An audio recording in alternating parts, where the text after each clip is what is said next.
अस्सलाम वालेकुम स्टूडेंट्स। आज हम स्टार्ट करने लगे हैं चैप्टर 5 और चैप्टर 5 के साथ ही हमारा जो इकोनॉमिक्स हमने चैप्टर नंबर 2, 3 जो 4 हमारा है वो है माइक्रो छोटे लेवल की इकोनॉमिक्स। अब हमारे 5 और उससे ऑनवर्ड 13 चैप्टर तक हमारे होंगे मैक्रो इकोनॉमिक्स।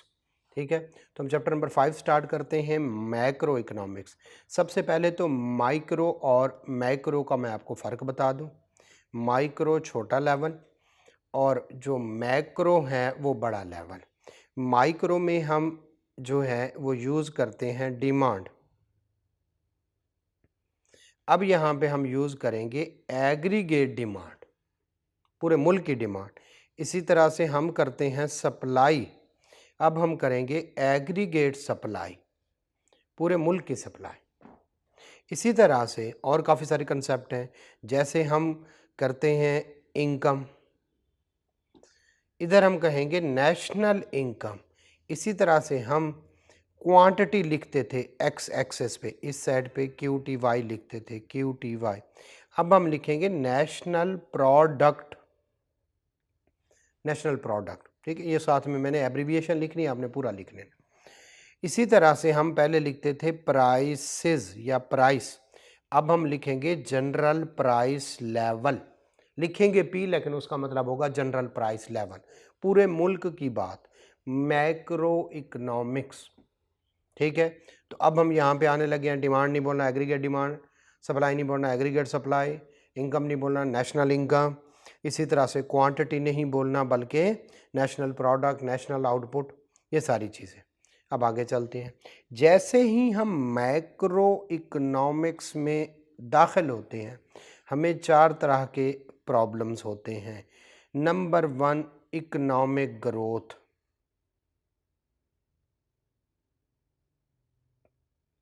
चार तरह के प्रॉब्लम, ग्रोथ करनी है। ग्रोथ का मतलब होता है, लिख लीजिएगा साथ में, पहले से ज़्यादा गुड्स और सर्विसेज प्रोड्यूस होना, इसका मतलब होता है इकोनॉमिक ग्रोथ। ओके, दूसरा हमारा आता है इन्फ्लेशन को कम करना, इन्फ्लेशन लो हो, ये भी मैक्रो इकोनॉमिक प्रॉब्लम है। तो हर गवर्नमेंट की, हर बड़े लेवल की, हर मुल्क की ये एक कोशिश होती है कि उसकी इन्फ्लेशन स्टेबल हो या लो हो। 2 हो गए। तीसरा अनएम्प्लॉयमेंट,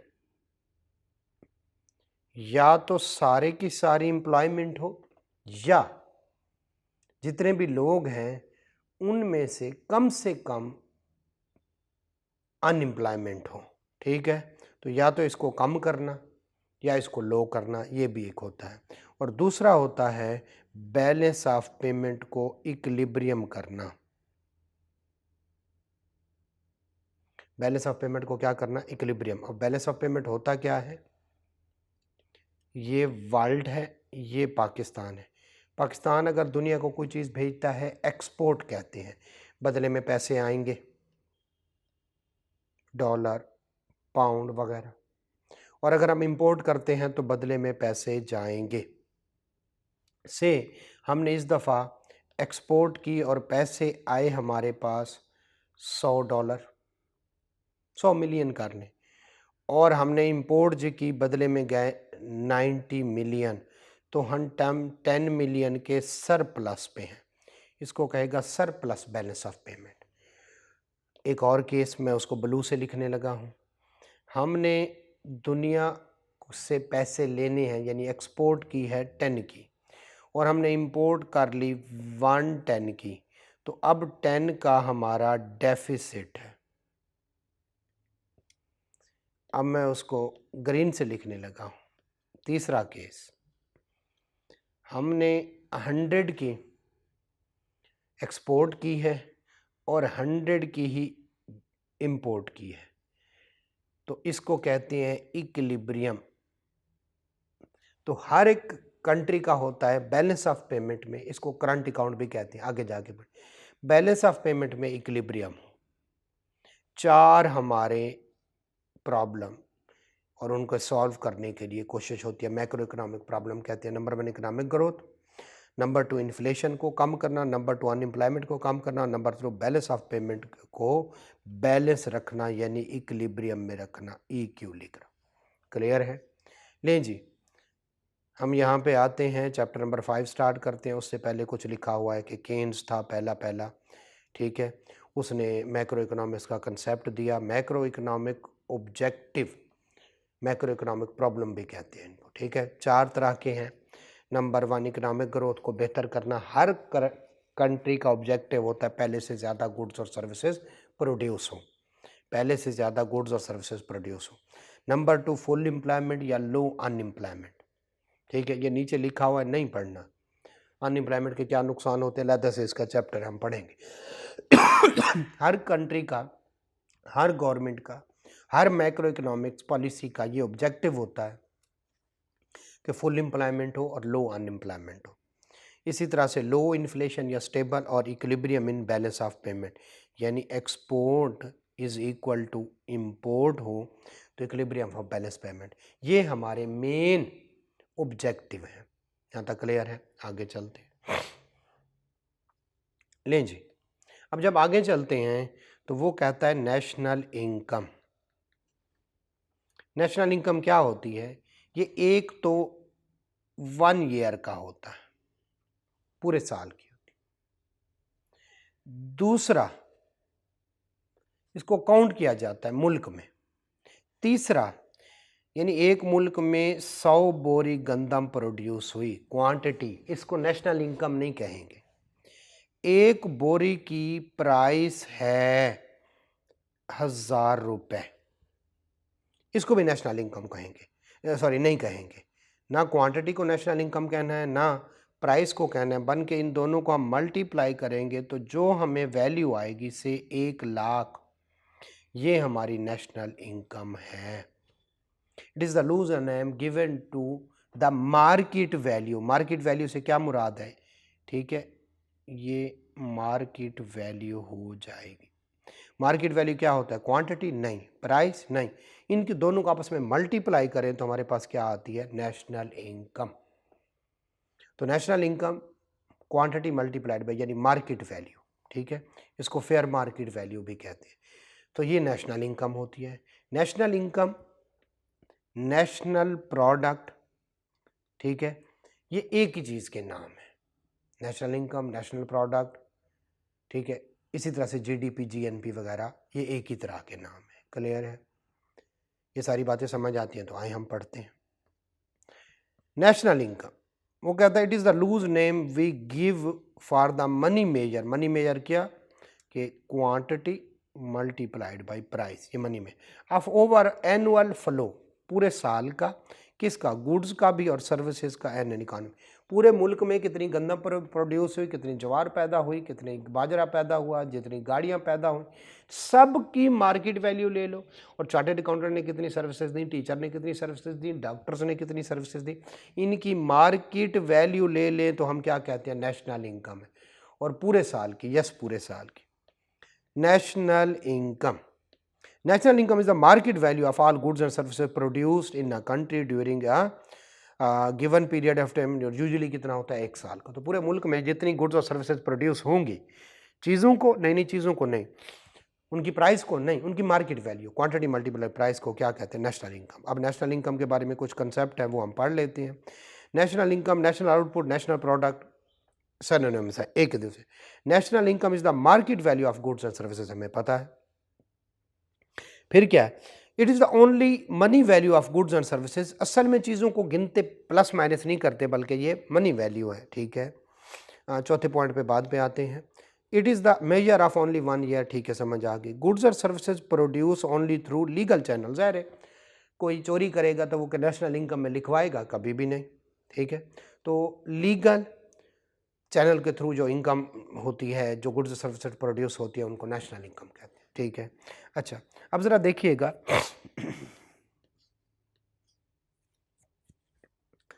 नेशनल इनकम के चौथे पॉइंट से पहले मैं आपको बता दूं, आगे एक टेबल बनी हुई है, मैं उस पर चला जाता हूँ। आप छोड़ दें, ये वाला पेज भी छोड़ दें, ये वाला पेज छोड़ दें, ये वाला पेज, इसको कहते हैं प्रोडक्ट या आउटपुट मेथड से किसान ने, अच्छा ये मैं जो जो आपसे चेंजेस करवा रहा हूँ ये आपने एज इट इज़ कर लेनी है। जैसे मैं टेबल बनवाऊंगा आपने इस टेबल को वैसे चेंज कर लेना।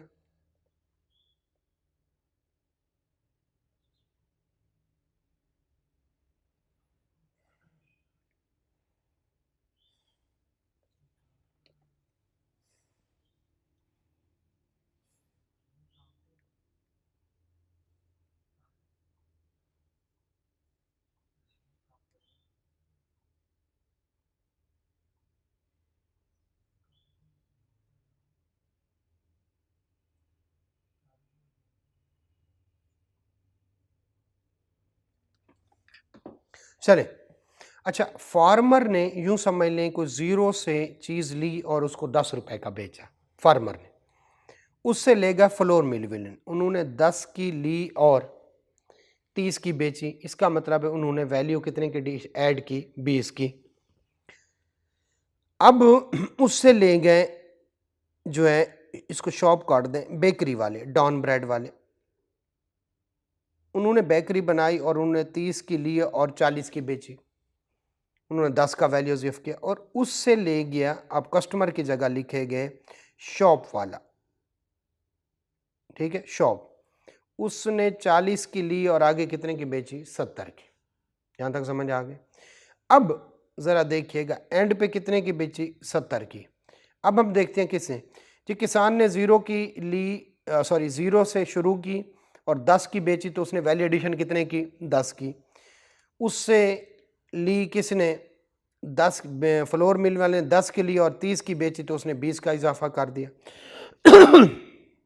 अब अब बेकरी शॉप वाले, सॉरी बेकरी वालों ने, डॉन ब्रेड वालों ने, DAWN, डॉन ब्रेड वालों ने 30 की ली और आगे कितने की बेच ली, 40 की। उन्होंने 10 का इजाफा किया।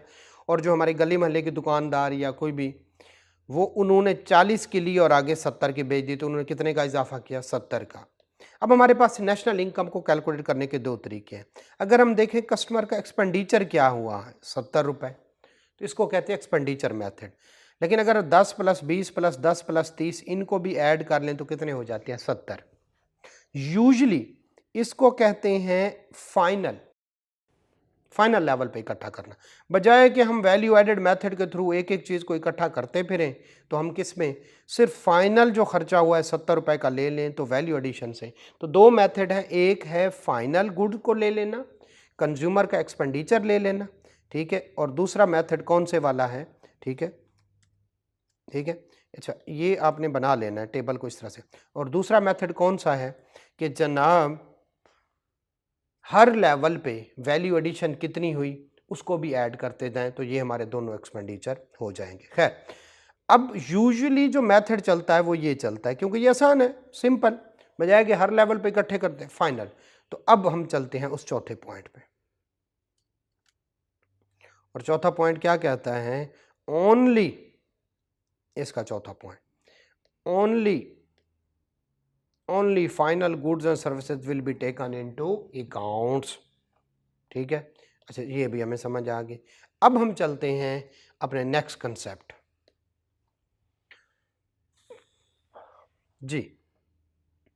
अच्छा मैंने आपको अब जो है, एक कहता है मेरा खर्चा हुआ है 100 रुपये और दूसरा कहता है मैंने आज 100 रुपये कमाए। दुकानदार कह रहा है मैंने आज 100 रुपये कमाए और बंदा कह रहा है मेरा 100 रुपये आज खर्चा हो गया। तो अगर आपने नेशनल इनकम देखनी है तो आपकी मर्जी, आप इनकम मेथड के थ्रू दे रहे हैं या किस मेथड के थ्रू देख लें, एक्सपेंस मेथड के थ्रू, ठीक है।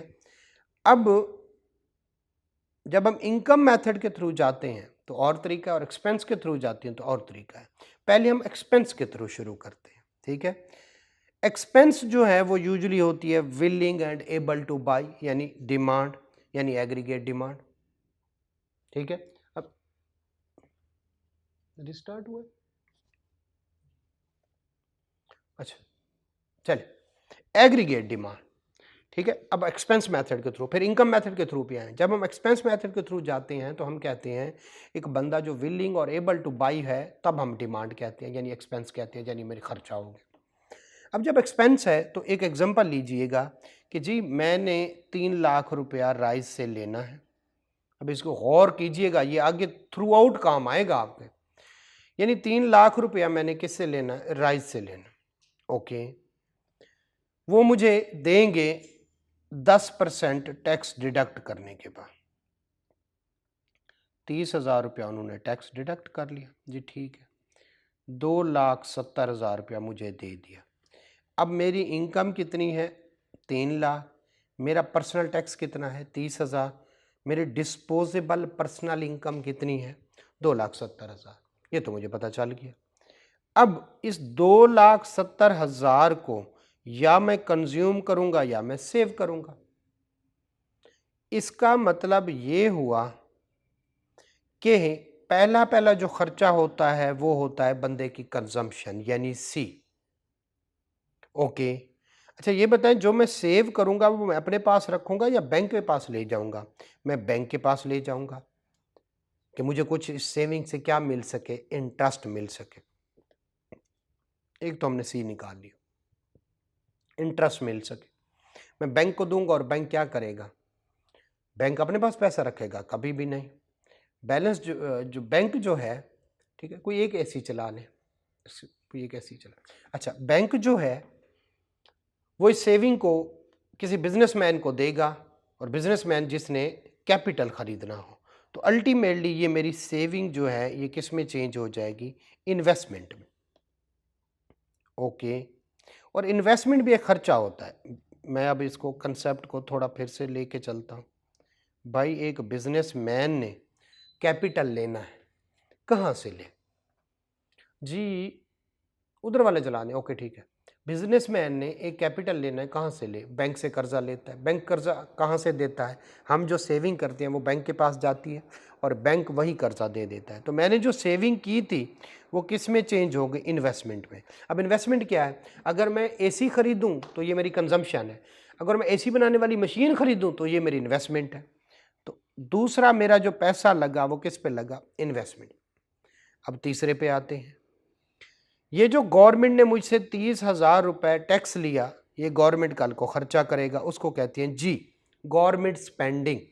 जी फॉर गवर्नमेंट स्पेंडिंग। ओके हो गया। तो एक और खर्चा आ गया जी। अच्छा ये बताएं, मैं जितना कमाता हूं मैं सारा इधर खर्च करता हूं या मैं कुछ इंपोर्टेड चीज़ों पे भी खर्च करूंगा? जी इंपोर्टेड चीज़ों पे खर्च करूंगा। क्या पैसे पाकिस्तान में रहेंगे या बाहर चले जाएंगे? जी बाहर चले जाएंगे। क्या वो पाकिस्तान में जो प्रोड्यूस हुई गुड्स और सर्विसेज उन पे खर्च होंगे या बाहर वाली पे खर्च होंगे?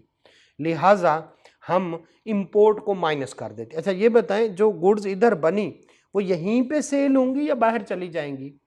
एक्सपोर्ट भी होंगी। यस एक्सपोर्ट होंगी। जब एक्सपोर्ट होंगी गुड्स और सर्विसेज पाकिस्तान की बाहर वाले खरीदेंगे, तो इसलिए हम इसमें एक्सपोर्ट को ऐड करते हैं और इंपोर्ट को क्या करते हैं? माइनस करते हैं। इसको कहते हैं नेट एक्सपोर्ट। अब जरा देखिएगा, aggregate demand is equal to C plus I plus G plus X minus M. X for export, M for import. Import को क्यों माइनस करते हैं? बाहर वाली चीज़ों की डिमांड हो रही है। एक्सपोर्ट को क्यों ऐड करते हैं? बाहर के बंदे यहाँ की चीज़ों की डिमांड करें। तो हम एक्सपेंडिचर मेथड के थ्रू जाएं तो aggregate demand is equal to consumption plus investment plus government spending plus export minus import. Clear है? ये जीडीपी है। अब ये भी जीडीपी भी नेशनल इनकम है एक्सपेंडिचर मेथड के थ्रू। ओके समझ आ गई। अब इससे हमारी क्या आएगी? ठीक है, जीडीपी आ गए। अब जीडीपी जो है वो आगे, ठीक है। अब जीडीपी को हमने कहा है पूरे मुल्क में, एक कंट्री में जितनी गुड्स और सर्विसेज प्रोड्यूस कहते हैं उसको नेशनल इनकम कहते हैं, उसी को क्या कहते हैं? जीडीपी। फार्मूला क्या है? Aggregate demand is equal to C plus I plus G X minus M. Clear हो गया? तो GDP is equal to C plus I plus G X minus M. C भी खर्चा है, सॉरी सी भी खर्चा है, आई भी खर्चा है, जी मेरा नहीं है गवर्नमेंट का खर्चा है, एक्स भी खर्चा है, एम भी खर्चा है। एक्स बाहर वाले यहाँ की चीज़ों की डिमांड कर रहे हैं और इंपोर्ट क्या है? यहाँ वाले बाहर पैसे भेज रहे हैं और बाहर की चीज़ों की डिमांड कर रहे हैं, यहाँ पे नहीं। तो aggregate demand C plus I plus G X minus M, इनको याद करने थ्रू आउट आगे यही चल। ओके, मुझे पता चल गया। तो जीडीपी क्या है? सी plus I plus G X minus M. चलें ज़रा पढ़ते। Grass domestic product, grass domestic product, अच्छा ये भी इसके आगे एमपी लिखा हुआ है, उसको भी इग्नोर करें। GDP is the total market value of final goods and services. Final आपको पता है क्यों कह रहा है, जब हम एक्सपेंडिचर मेथड के थ्रू जाते हैं तो फाइनल होता है, और जब हम वैल्यू एडेड के जाते हैं तो फाइनल नहीं करते। ठीक है, which are produce within a country during the year, within a country during the year, ये हमें पता चल गया पूरे साल की होती। GDP is the aggregate demand in an economy. Okay, it includes any only that income which is generated using domestic resources. Pakistan के अंदर जो चीज़ें प्रोड्यूस हैं उनको जीडीपी कहते हैं। क्लियर हो गया? चले, हमें जीडीपी की समझ आ गई।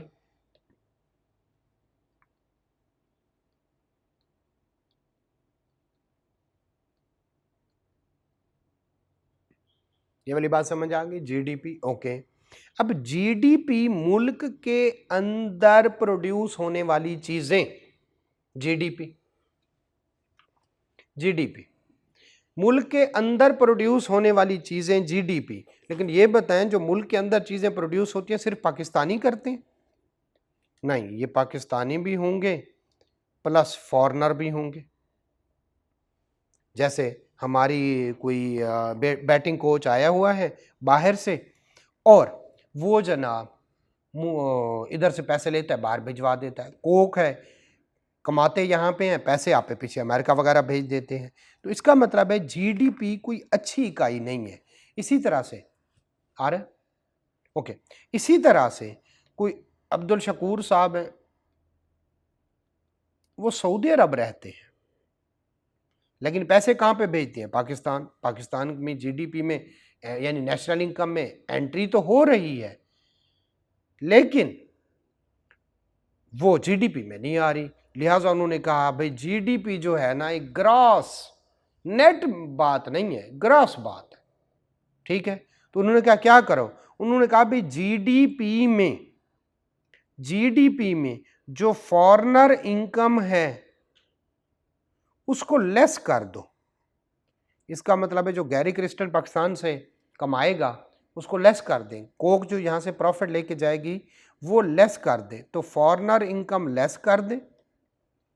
और क्या ऐड कर दें जनाब, क्या ऐड कर दें? जो पाकिस्तानी बाहर से भेजते हैं ओवरसीज, या पाकिस्तानी उन्हें इन्वेस्टमेंट की हुई है पाकिस्तानी कंपनीज की, जो बाहर से पैसे आते हैं उनको ऐड कर दें, तो ग्रास डोमेस्टिक की बजाय हम जो है वो किस पे पहुंच जाएंगे?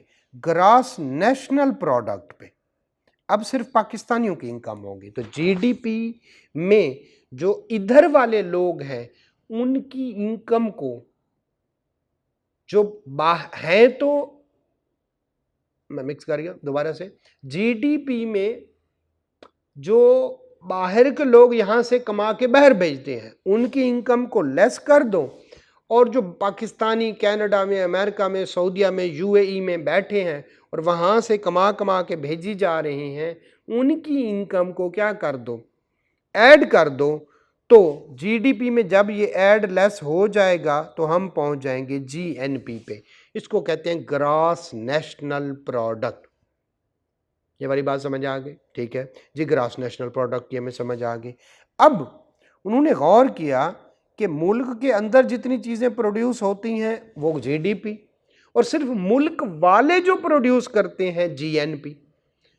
मुल्क के अंदर प्रोड्यूस होती हैं जीडीपी, उसमें से बाहर वाले को इनकम लेस कर दो, बाहर से जो भेजी जा रही है उनको ऐड कर दो, हम जीएनपी पे पहुंच जाएंगे, ग्रॉस नेशनल प्रोडक्ट। तो जीडीपी से हम किस पे पहुंच जाए? जीएनपी पे। ठीक है, ओके, ये वाली बात समझ आई है। तो जीडीपी भी नेशनल इनकम है, जीएनपी भी नेशनल इनकम है, लेकिन जीएनपी ज़रा बेहतर इकाई है। अब ये वाली बात हमें समझ आ गई।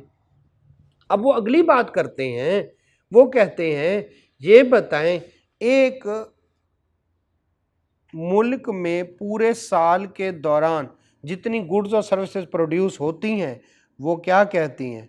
उनको क्या कहते हैं जनाब? उनको कहते हैं जीडीपी।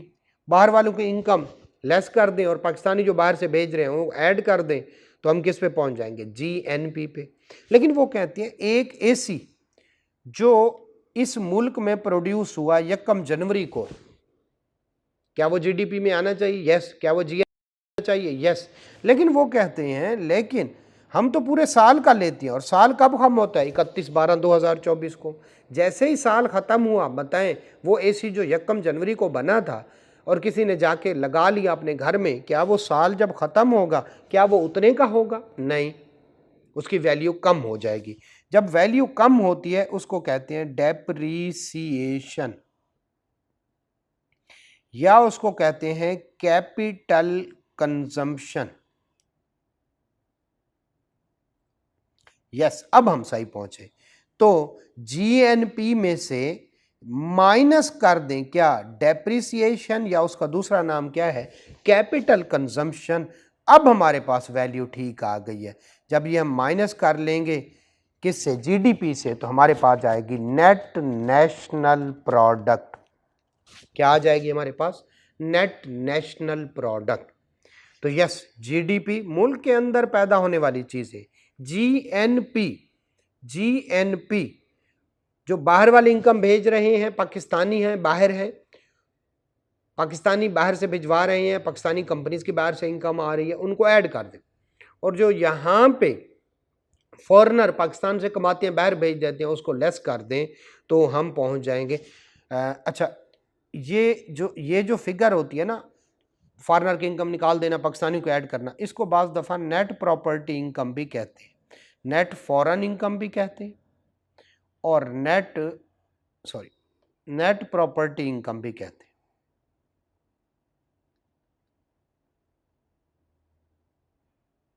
तो नेट प्रॉपर्टी इनकम इसको ऐड कर दें, क्योंकि पाकिस्तानी बाहर से ज़्यादा भेजने वाली है, लिहाजा इसका आंसर हमेशा पॉजिटिव आता है। ठीक है, तो जीडीपी में ऐड कर दें नेट फॉरेन इनकम या नेट प्रॉपर्टी इनकम, तो हम जीएनपी पे पहुंच जाएंगे। जीएनपी से डेप्रिसिएशन या कैपिटल कंजम्पशन लेस कर दें तो हम किस पे पहुंच जाएंगे? एनएनपी पे। अब ज़रा इधर आ जाए, ये हमें बात समझ आ गई है। जीडीपी, जीएनपी और एनएनपी, ये तीनों नेशनल इनकम है, लेकिन सबसे बेहतरीन जो लफ्ज़ है नेशनल इनकम के लिए वो है एनएनपी। अगर ये मौजूद हो जीडीपी, जीएनपी, एनएनपी, तो एनएनपी को प्रेफर करें, और अगर एनएनपी, जीएनपी और जीडीपी मौजूद हो तो एनएनपी को प्रेफर करें। लेकिन अगर ये दो मौजूद हों तो जीएनपी को करें, और अगर सिर्फ जीडीपी दिया गया है तो सिर्फ जीडीपी को नेशनल इनकम है। ये सारी की सारी नेशनल इनकम है। क्लियर हो गया? अच्छा, अब जब भी हम इसको करेंगे C + I + G + X - M के थ्रू, तो इसमें शामिल होंगे, देखिए एक 100 रुपए की चीज है, जरा समझिएगा, उसमें 18 रुपए इनडायरेक्ट टैक्स है, तो मार्केट में वो कितने की मिलेगी? 118 की। थी कितने की? उसको कहते हैं फैक्टर कॉस्ट। तो फैक्टर कॉस्ट कितने की? 100 रुपए की, लेकिन हमें मिली कितने की? मार्केट प्राइस कितने की है उसकी? 118 की। अब मार्केट प्राइस से फैक्टर कॉस्ट पे आना है, क्या करें? इनडायरेक्ट टैक्स को माइनस कर दें। ओके, ये वाली बात समझ आ गई। अच्छा, इसी तरह से एक चीज थी 100 रुपए की, उसको कहते हैं फैक्टर कॉस्ट, लेकिन गवर्नमेंट ने उस पे क्या दे दी? सब्सिडी दे दी 18 रुपए। अब वो मार्केट में कितने की मिल रही है? 82 की। हाँ, 82 की। अब उसकी मार्केट प्राइस कितने की है? 82 की। लेकिन उसको अगर फैक्टर कॉस्ट पे लाना है तो हम सब्सिडीज को क्या कर देंगे? ऐड कर देंगे। तो मार्केट प्राइस पे चीज आ रही हो, हालांकि वो उतने की होती नहीं, हम कहते हैं यार असल में बताओ चीज थी कितने की, तो वो कहते हैं मार्केट प्राइस में इनडायरेक्ट टैक्सेस को लेस कर दें और सब्सिडीज को ऐड कर दें, तो हम किस पे पहुंच जाएंगे? फैक्टर कॉस्ट पे। क्लियर हो गया? अब जरा ये साथ साथ नोट करते हैं अपने पास जो मैं लिखवाता जा रहा। अब जीडीपी, जब भी हम एक्सपेंडिचर मेथड आपको पता है सी plus I plus G X minus M के थ्रू जाएंगे तो वो आएगी मार्केट प्राइस पे। मार्केट प्राइस में से लेस कर दें इनडायरेक्ट टैक्सेस और ऐड कर दें सब्सिडीज तो आ जाएगी जीडीपी एट फैक्टर कॉस्ट। ये बात समझ आती है? तो जीडीपी एट मार्केट प्राइस भी हो सकती है और जीडीपी एट फैक्टर कॉस्ट भी हो सकती है। मार्केट प्राइस से फैक्टर कॉस्ट पे आना है, इनडायरेक्ट टैक्सेस को लेस कर दे और सब्सिडीज को ऐड कर दे, और फैक्टर कॉस्ट से मार्केट प्राइस पे ऐसे आ जाता है एमसीक्यूज।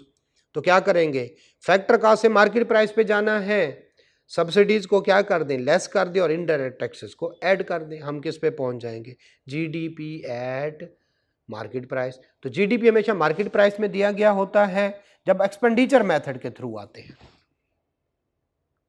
और उसमें से इनडायरेक्ट टैक्सेस लेस कर दें, सब्सिडीज ऐड कर दें, तो हम पहुंच जाएंगे जीडीपी एट फैक्टर कॉस्ट। जी बात में समझ आती है, बात समझ आती है? ओके, इसका मतलब है जीडीपी एट मार्केट प्राइस हो, उसमें से ऐड कर दें नेट प्रॉपर्टी इनकम, तो हम किस पे पहुंच जाएंगे, जीएनपी पे, ग्रॉस नेशनल प्रोडक्ट, उसमें लेस कर दें डेप्रिसिएशन, तो हम किस पे पहुंच जाएंगे, एनएनपी। और अगर हम जीडीपी मार्केट प्राइस दिया गया हो उसमें ऐड कर दें, सॉरी लेस कर दें सब्सिडीज और ऐड कर दें क्या उल्टा बोल गया, रोजे हैं, ख्याल रखना। तो जीडीपी एट मार्केट प्राइस में से लेस कर दें इनडायरेक्ट टैक्सेस और ऐड कर दें सब्सिडीज, तो हम पहुंच जाएंगे जीडीपी एट फैक्टर कॉस्ट। उसमें से नेट प्रॉपर्टी इनकम को ऐड करें तो वो बन जाएगी जीएनपी एट फैक्टर कॉस्ट। उसमें से डेप्रिसिएशन लेस करें तो वो बन जाएगी एनएनपी एट, पहले मार्केट प्राइस थी, अगर ये सारे काम उसके साथ हो जाएंगे तो वो क्या बन जाएगी, फैक्टर कॉस्ट। तो GDP at market price, GDP at factor cost, GDP, GNP, NNP की हमें समझ आ गई है। चले जरा अब आगे चलते, बल्कि कुछ आपको पढ़ा दें। अब आपको समझ आ रही है कि ये जो GDP is equal to C plus I plus G X minus M, C plus I plus G plus X minus M जो आ रहा है ये क्यों आ रहा है, यहाँ तक क्लियर है? और इसके साथ ये जो मार्केट प्राइस आ रहा है ये क्यों आ रहा है, और जीडीपी एट फैक्टर कॉस्ट कहते होता है मार्केट प्राइस में से इनडायरेक्ट टैक्सेस लेस कर दे और सब्सिडीज क्या कर दे, ऐड कर दे। अब आगे चलते हैं, क्या अब थोड़े सा प्रोसीजर छोड़ दें, आगे चलते हैं, दरमियान में प्रोसीजर आएंगे बता दूंगा। अब आ जाए नेट नेशनल प्रोडक्ट और इससे पीछे ग्रॉस नेशनल प्रोडक्ट, ठीक है, ऊपर वाले अभी छोड़ दें। Gross national product at factor cost, gross national product factor cost plus net property या फॉरेन इनकम फ्रॉम अब्रॉड, और फिर net gross national product at factor cost minus capital depreciation या कैपिटल कंजम्पशन, ये लेस कर दें तो हम किस पे पहुंच जाएंगे। इसका मतलब हमने जीएनपी पढ़ लिया, एनएनपी पढ़ लिया, सॉरी जीएनपी पढ़ लिया, जीडीपी पढ़ लिया, जीएनपी पढ़ लिया, एनएनपी पढ़ लिया, मार्केट प्राइस पढ़ लिया, फैक्टर कॉस्ट पढ़ लिया। अब कुछ और टॉपिक हैं वो पढ़ते हैं, जैसे जैसे पढ़ाता जा रहा हूँ आगे पीछे पेज करके वहीं से पढ़ना, आपको इंशाल्लाह चैप्टर जो है फिंगर टिप्स पे हो जाएगा।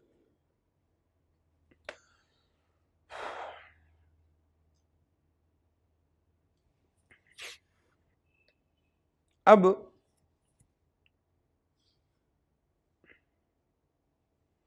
तीन तरह के एक्सपेंसेस हैं, थोड़ा सा इसको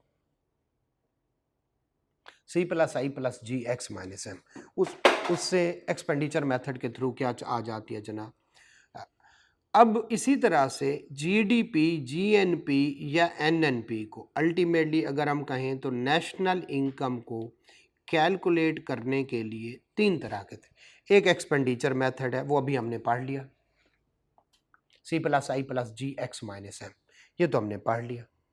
अब इधर एक्सपेंडिचर मेथड एक जगह पे लिखा हुआ होगा, वहाँ पे चलते हैं, आपको समझा देते। पहला expenditure C plus I plus जी, सी का पता है, आई का पता है, जी का पता है, आई का पता है। 1000 होगी सी, आई होगी 700, 12 हो गई जी, एक्सपोर्ट हो गया 400, इंपोर्ट हो गया 600।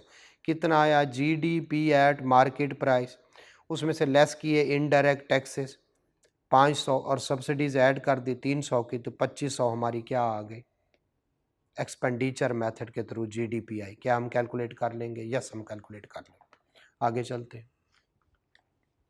एक और मेथड है हमारा, एक्सपेंडिचर मेथड की हमें समझ आ, एक और मेथड है इनकम मेथड। अब इसको ज़रा समझे। फैक्टर ऑफ प्रोडक्शन चार तरह के होते हैं, लैंड, लेबर, कैपिटल और एंटरप्रेन्योर, एंटरप्राइज भी कहते हैं उसको, एंटरप्राइज। अब इन enterprise land, labour, capital, entrepreneur, ये फैक्टर ऑफ प्रोडक्शन हमें पता है, इनको रिसोर्सेज भी कहते हैं।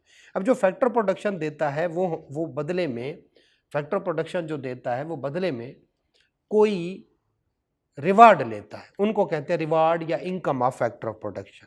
लैंड है तो उसका जो रिवार्ड है वो है रेंट, और जो लेबर है उसका रिवार्ड है वेजेस, और जो कैपिटल है उसका है इंटरेस्ट, और जो एंटरप्रेन्योर है वो कमाता है प्रॉफिट। अगर इन सब को हम इकट्ठा कर ले, लेकिन करना क्या है? Before tax. जैसे राइस वाले यूं समझ लिया, मुझे वेजेस दे रहे हैं 3 लाख और टैक्स कितना काट रहे हैं? 30,000। ठीक है, ये हाइपोथेटिकल फिगर है, ये कम भी हो सकती है, ज़्यादा भी। तो 2,70,000 नहीं लेना भाई, 3 लाख लेना। तो अगर हम before taxes rent, wages, interest और प्रॉफिट ले लें तो ये भी कैलकुलेट करने का तरीका होता है। एक और मेथड पे चलते हैं। पहला हमने मेथड को देखा, कौन से वाला? Expenditure method. इसके कुछ प्रॉस कॉन्स होंगे, वो बाद में पढ़ते हैं। इनकम मेथड, इनकम मेथड कौन सा वाला? रेंट बिफोर टैक्स, और कौन से? Wages before tax, interest on capital before tax, इसको बिफोर टैक्स लिख लीजिए, और प्रॉफिट बिफोर टैक्स। तो कितना आ गया? बिल्कुल 2500। तो ये इनकम मेथड है। एक है, ये हम बाद में आके पढ़ते हैं, एक है प्रोडक्ट मेथड या वैल्यू एडेड। आपको पता है, आपने पढ़ा हुआ है, ये देखें। हर लेवल पे चीज़ों को ऐड करते जाएं तो वो भी हमारी नेशनल इनकम बन जाती है। अब ज़रा देखिएगा होगा क्या। फार्मर की फाइनल प्रोडक्ट क्या है? फार्मर फाइनल प्रोडक्ट क्या है? 10, और कितने की बेची? 10 की। ठीक है, और उसने ली कितने की थी? 0 की, -0, तो उसने 10 का इजाफा किया। इस तरह फ्लोर मिल वालों की फाइनल प्रोडक्ट क्या है? फ्लोर। कितने का बेचा? 30 का। लिया कितने का था? 10 का। तो उन्होंने वैल्यू एडिशन कितनी की? 20। तो ये वैल्यू एडिशन मेथड है। हर एक स्टेप पे वैल्यू एडिशन को इकट्ठा करते जाएं तो ये एक मेथड है। 3 मेथड हमने देखे, एक एक्सपेंडिचर मेथड, एक एक इनकम मेथड, और एक वैल्यू। एक्सपेंडिचर मेथड क्या है? सी plus I plus G X minus M. इसके थ्रू हमेशा मार्केट प्राइस पे आएगी। मार्केट प्राइस को फैक्टर कास्ट पे कैसे लेके जाना आपको पता है। फिर दूसरा मेथड है वो कौन से वाला? Income method. इसमें हमेशा फैक्टर कास्ट पे आएगी। ठीक है, इनकम मेथड क्या है? इंटरेस्ट, इसी तरह से वेजेस, इसी तरह से जो है प्रॉफिट। ठीक है, इन सब चीज़ों को ऐड करते हैं चारों को, तो हमारा क्या बन जाएगा? Income method. और फिर हर एक बंदे की फाइनल वैल्यू निकालते जाए, किसान ने कितनी फाइनल की, उसमें से कितने की उसने एडिशन कितने की शुरू की थी, फिर फ्लोर मिल वालों ने कितने की, बेकरी वालों ने कितने की, फलां। हर एक को अलग-अलग वो करते जाएं। ठीक है, तो इसमें 2 तरह के, 3 तरह के बेसिकली होते हैं। जो किसान होता है या जो रॉ चीज़ों को उठाते हैं, जैसे माइनिंग वगैरह, उसको कहते हैं प्राइमरी सेक्टर। जो मैन्युफैक्चरिंग करता है, जैसे कपास उगाने वाला प्राइमरी सेक्टर, आगे धागा बनाने वाला, कपड़े बनाने वाला, उसको कहते हैं सेकेंडरी सेक्टर, यानी मैन्युफैक्चरिंग वगैरह। और एक होता है टर्शरी सेक्टर, जैसे सर्विसेज, जैसे चार्टर्ड अकाउंटेंट है, जैसे टीचर है। तो 3 तरह के। हर एक बंदे का जो फाइनल प्रोडक्ट हो उसमें से पिछला माइनस कर लेंगे तो हम किस पे आ जाएंगे? तीनों मेथड हमने पढ़ ली। आगे चलते एक और मेथड पढ़ाने लगा। जैसे जैसे आगे पीछे करके मैं जिस तरह से पढ़ाता जा रहा हूं, आपने वहीं वहीं से पढ़ना है, आपका चैप्टर कंप्लीट हो जाए। अब एक पिछले साल जीडीपी थी 200, 2024 में बात, 2000 जब 25 में आते हैं तो जीडीपी होती है 400। क्या जीडीपी डबल हो गई? यस, डबल हो गई। लेकिन बाद में पता चला 25% महंगाई भी बढ़ गई है, क्योंकि हम लेते हैं क्वांटिटी मल्टीप्लाइड बाय प्राइस, ये वैल्यू लेते हैं ना जीडीपी या जीएनपी या नेशनल इनकम। तो ये 25% अगर इसमें महंगाई है तो इसका मतलब है गुड्स और सर्विसेज प्रोड्यूस नहीं हुई, बल्कि 200 से 400 लगता है डबल हो गई, यानी डबल नहीं हुई, बल्कि उसमें 25% क्या है? महंगाई है। लिहाजा ये जीडीपी असल नहीं है। हम ये नहीं कह सकते पहले 200 था अब 400 हो गया, नहीं भाई, इसमें 25% महंगाई शामिल है। तो इन्फ्लेशन रेट, मैं आई रेट कह रहा हूं, वो कितना है? 25। अब इसको जरा आगे लेके चलते हैं। 400 जो है ये असल में रेट नहीं है, इसको कहते हैं नॉमिनल जीडीपी या नॉमिनल नेशनल इनकम। ठीक है, अब इसमें से इन्फ्लेशन को माइनस इन्फ्लेशन इंपैक्ट, इन्फ्लेशन का इंपैक्ट निकाल दें तो हमारे पास आ जाएगी रियल जीडीपी। कैसे करते हैं जरा आपको बताते हैं। नॉमिनल जीडीपी से इन्फ्लेशन का इंपैक्ट निकालते तो हम किस पे आ जाते हैं? Real GDP. फार्मूला क्या है? फार्मूला है नॉमिनल जीडीपी, यही यही एग्जांपल ले लेते हैं ना, nominal GDP divided by GDP deflator. Formula GDP deflator. अब जीडीपी डेफिलेटर क्या है? उन्होंने उसको अलहदा लिख दिया, वो कहते हैं 1 plus inflation rate, 1 plus inflation rate. ठीक है, तो 1 प्लस इन्फ्लेशन रेट जो है वो जो है ये जीडीपी डेफिलेटर बन जाता है। अब ज़रा आए हम कर लेते हैं। नॉमिनल जीडीपी कितनी है जिसमें इन्फ्लेशन शामिल है? वो है 400 डिवाइडेड बाय जीडीपी डेफिलेटर क्या है? 1 प्लस ये रेट कितना है? 25%, यानी 0.25, 25% का ये मतलब होता। तो 400 डिवाइडेड बाय 1.25, ये आंसर देखिएगा वो 4 से कम होगा, से वो आता है, मैं ऐसे अंदाज़ा लगा रहा हूँ, मैंने अभी कैलकुलेट नहीं किया, 365। तो ये रियल जीडीपी होगी। तो रियल से नॉमिनल, नॉमिनल से रियल कैसे जाना है पता चल गया। ठीक है, चलें, ये भी एक जगह पे लिखा हुआ है, आ जाए आ जाए आ जाए, ये देखें नॉमिनल जीडीपी क्या होता है, रियल जीडीपी क्या होता है, रियल जीडीपी का फार्मूला लिखा हुआ है, ये सारा हमने पढ़ लिया। अच्छा, एक होती है पर कैपिटल इनकम। नेशनल इनकम को आबादी से यानी पॉपुलेशन से डिवाइड कर लें तो पर कैपिटल इनकम। जैसे एक कंट्री की नेशनल इनकम है 2400 मिलियन और उसकी पॉपुलेशन है 120 मिलियन, तो 24,000 डिवाइडेड बाई 120, तो 200 पर कैपिटल इनकम है। ये हो गया, तीनों हमारे मेथड भी हो गए जी। ठीक है, अब मेथड की कुछ प्रिकॉशंस हैं वो आके पढ़ लेते हैं। हमारा ग्रॉस नेशनल प्रोडक्ट हो गया, हमारा नेट नेशनल प्रोडक्ट हो गया। ठीक है, हमें समझ आ गए। पर्सनल इनकम है, इसको हम बाद में करते हैं। डिस्पोजेबल पर्सनल इनकम ये हम ऑलरेडी कर चुके हैं, पर्सनल इनकम में से पर्सनल टैक्स लेस कर दें तो डिस्पोजेबल इनकम आती है। ये हमें पता चल गया। कंजम्पशन, इन्वेस्टमेंट, ये वो सबको ऐड करेंगे, उसमें इनडायरेक्ट टैक्सेस प्लस सब्सिडीज़ करेंगे तो जीडीपी एट फैक्टर कास्ट आ जाएगी। जो हमारा इनकम अप्रोच है और हमारी जो है प्रोडक्ट अप्रोच, इन दोनों से हमेशा क्या आता है? GDP at factor cost. उसमें नेट फॉरेन इनकम या नेट प्रॉपर्टी इनकम ऐड कर दें तो जीएनपी एट फैक्टर कास्ट आ जाएगी। उसमें से डेप्रिसिएशन हमेशा लेस होगी, वो लेस कर दें तो एनएनपी आएगी, और इसी को यूजुअली नेशनल इनकम कहते हैं। चले, इनके कुछ प्रिकॉशंस हैं वो हम पढ़ लेते हैं और आज का लेक्चर सिर्फ एक टॉपिक हमारा रह जाएगा, बाकी हम कंक्लूड कर लेते हैं।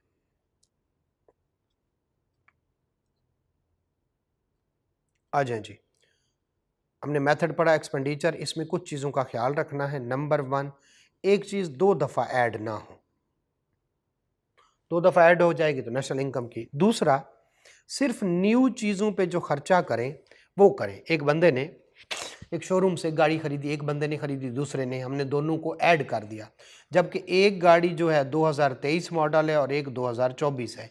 हम नेशनल इनकम कैलकुलेट कर रहे हैं 2024 की, तो क्या 2023 वाली हमें गाड़ी ऐड करनी चाहिए? नहीं ऐड करनी चाहिए। लिहाजा दो कोशिश करनी है। नंबर 1 प्रिकॉशंस, डबल काउंटिंग ना करें, कोई चीज़ 2 दफ़ा ना हो जाए। और दूसरा क्या है, जो नई चीज़ें बने उनका खर्चा ऐड करें, पुरानियों का ऐड ना करें। अब है इनकम मेथड का हमें पता चल गया क्या भला होता है।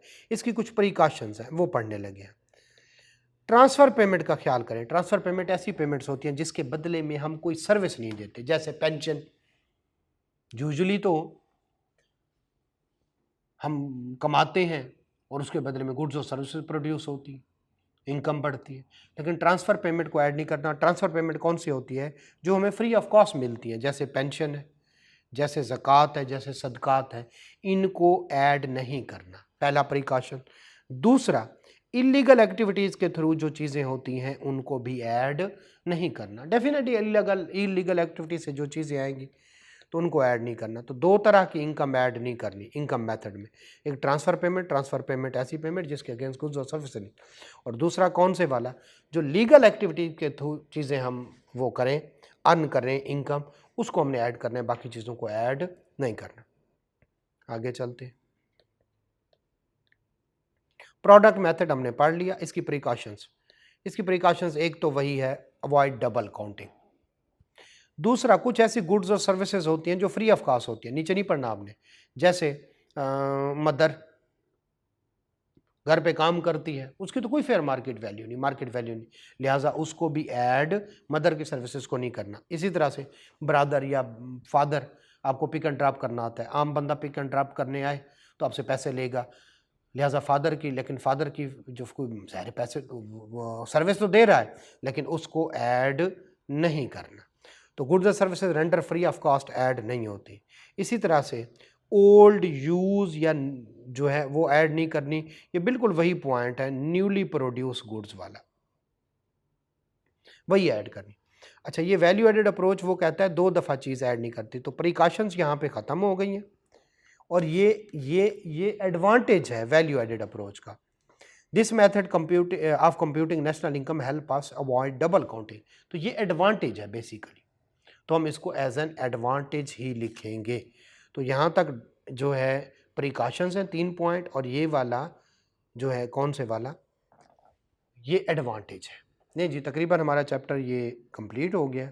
बस एक हमारा टॉपिक रहता है और उसको कहते हैं circular flow of national income, वो हमें अगले लेक्चर में पढ़ेंगे इंशाल्लाह।